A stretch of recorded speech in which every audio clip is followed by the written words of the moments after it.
Okay, hello and good morning, at least for me. So, we're continuing at Tanya Shirim. This is quite a fascinating chapter. You probably will hear me say that about most chapters. But no, this book, I can't remember if in this series we read the title page. But basically, the title page, the Alter Rebbe quotes a pasuk from the Torah that says, "Ki karav elecha devar me'od befichu levavecha lasoisoi," that this matter is very near to you, in your mouth, in your heart, to do it. What is he talking about? A Jew living like a Jew. A Jew is a Jew if he lives like a Jew or not, if he celebrates his Judaism or not. But the Torah has given a Jew guidelines in how to live like a Jew in this world. What does that mean? It's guidelines on how to fulfill our mission, the whole purpose why we created. It's stuff beneath the surface, stuff which seemingly doesn't necessarily make sense. But nevertheless, this is the guideline that most Jews, when they desire to have a connection with Hashem, they follow this guideline. Because that's what their souls know is the correct path and channel to connect to Hashem. Because it is, and that's what the Torah says. Now, the Alter Rebbe started off with this verse, and he hasn't discussed it yet. Now we're in chapter 17. We've had a lot of background. We've spoken about intellect and emotions, the layers of the soul that we have, the essence of the soul, intellect and emotions being a second layer, and a second category of layer, and the third outermost layer is thought, speech, and action. So we immediately see that we are very complex.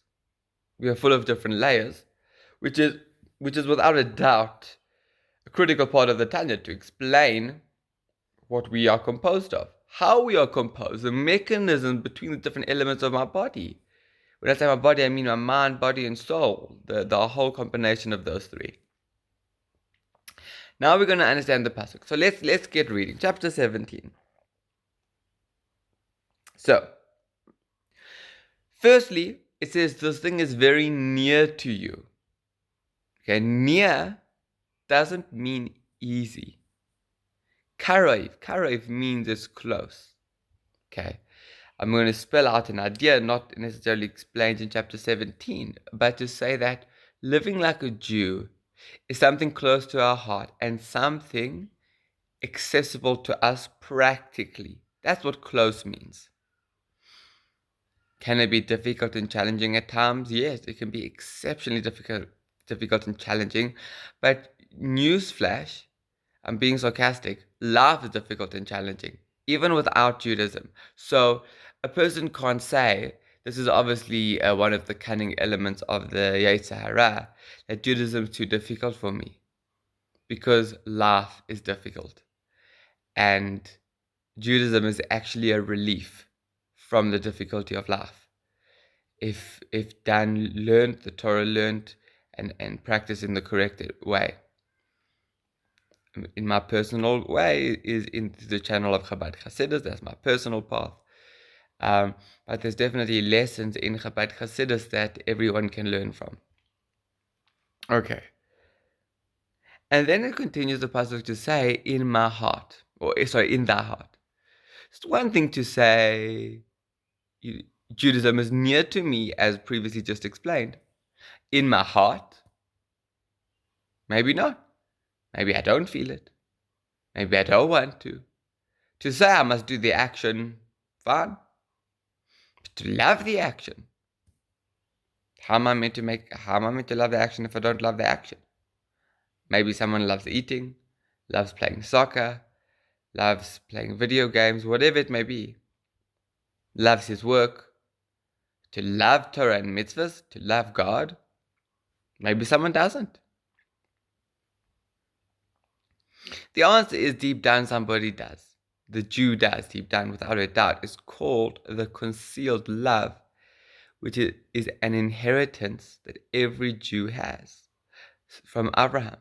So one way to answer this is that yes, you have a love, just concealed and covered up by the confusion, the mabulbal, the whirlpool of confusion and societal norms and social pressures that exist around us. The list goes on, but it's there. So that's one way of understanding the verse. But is that enough for us? Is that enough?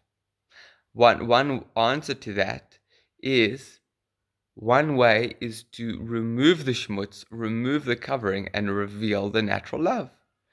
Another way is to create a love. So there's different paths, but it requires work. Karev, it's close to you, but it requires work. Okay. Fun. So then the Gemara says, is fear of heaven a small thing? Now,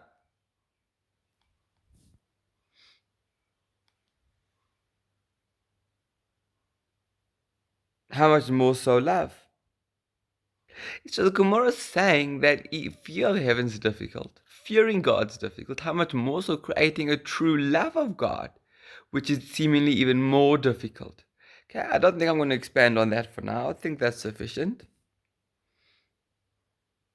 And our rabbis say, I'm just looking for the source of this one, in a midrash, that only tzaddikim have controls over their hearts. So as explained before, the average yid very least, at very least, has a natural love in his heart. Tzaddikim have control over the hearts means a different level of being able to control their emotions. But nevertheless, an average yid is able to control his emotions.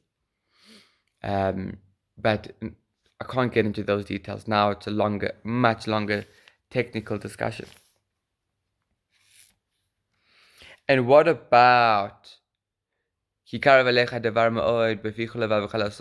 matters very close to you in your mouth, in your heart, to do it. If anything, the to do it makes sense. That makes sense.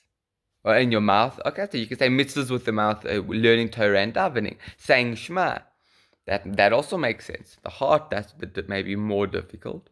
To do it, why is to do it at the end? Should be the first thing, the easiest thing. Put on the tefillin, you can be half asleep, fulfill the mitzvah. To do it, at the end, the last of the three. So one of the answers is, the Alter Rebbe says, our natural love that we have, even if we are not aware of it, causes us to do the mitzvahs. This is beautiful. This is mamish beautiful. Think of an example. An average Yid in the street. That maybe he doesn't put on tefillin. So you go up to him. I go up to him. Said, you want to put on tefillin? And he said, okay, fine. Where's that answer coming from? Didn't put on tefillin this morning. Maybe he's got a very busy schedule. Why is he saying yes? The answer is there's a natural love deep down beneath the surface that's causing him to say yes. So the next question comes, why didn't he put on tefillin that morning? The answer is the natural love is too concealed. If the natural love was more revealed, then he would put on tefillin that morning. So it's quite fascinating. You can think of other examples. You know, a Jew will be like chatful or whatever with Jewdaism or with a congregation or whatever, but they'll say Shema every morning. Wow, where's this coming from? You know, they can justify and say it's habit. They can justify, which there's something to the idea of habit, I'm not going to lie. And then they can justify and say, it's my culture, it's my tradition, I was taught to do it. If he didn't want anything with Judaism, he wouldn't say Shema in the morning, period. The answer is he has a natural love of God that's only strong enough to, let's say, for that Jew, to say Shema in the morning, and that's it. But it's making him do a mitzvah. Think about it. Versus the other mitzvahs, unfortunately, is not strong enough to do it more.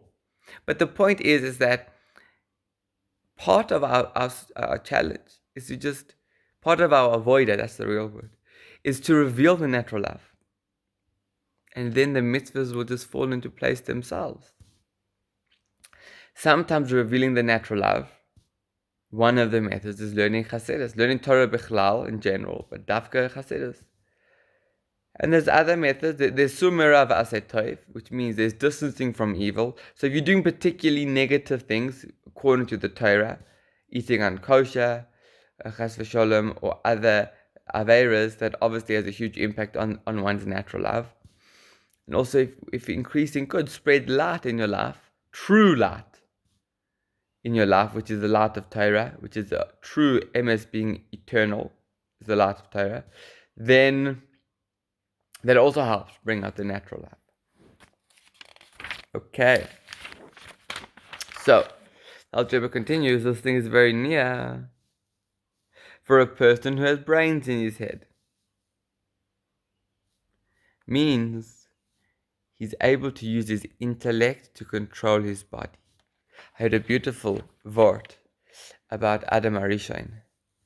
Adam Arishon, before the sin, his body instinctively did the right holy thing. But after the sin, his body got confused.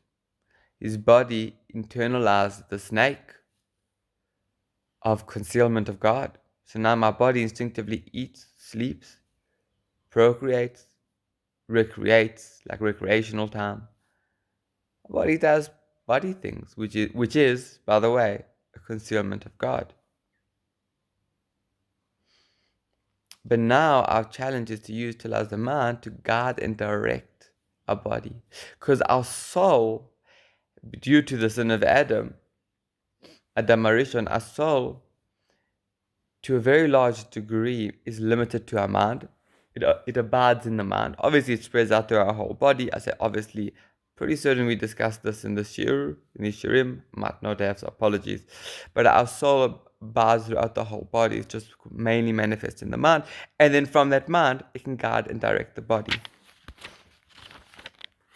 So in other words, why is this thing near to us? It's near to us with a person with brains in his head. In other words, a person who has control of his mind through the assistance and guidance of learning Torah. The person is then able to guide their body to speak, to love, and to do mitzvahs in Torah. Right. Fun. And this is also linked up with the idea of a created love. The creative love comes from the mind. The natural love just comes in the heart. Nothing wrong with that. The creative love is, in a way, deeper, and that starts from the mind and then permeates into the heart.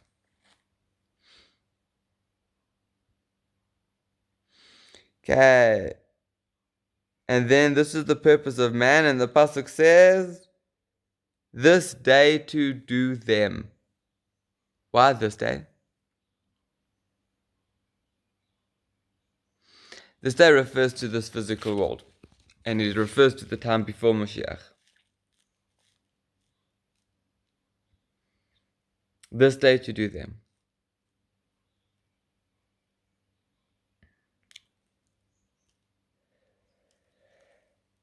There's a lot to discuss.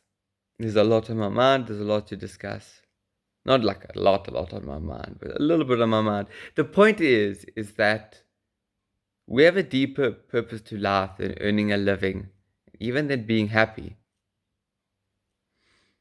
As far as that goes. I'm not saying don't earn a living, and I'm not saying don't be happy. Being truly besimcha on a deep level is without a doubt part of the mission, part of our mission. But we have a complicated life as an adult.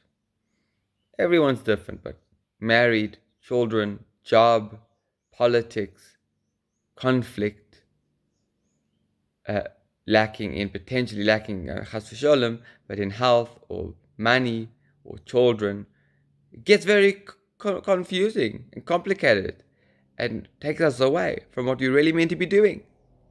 This day, in this world, in exile, what we are meant to be doing is learning Torah, doing mitzvahs, improving ourselves spiritually, refining ourselves, bringing Mashiach, and doing our mission, a spiritual mission, helping another yid, doing acts of chesed, giving tzedakah, This is really what we're meant to be doing. This is the focus that we should be focusing on.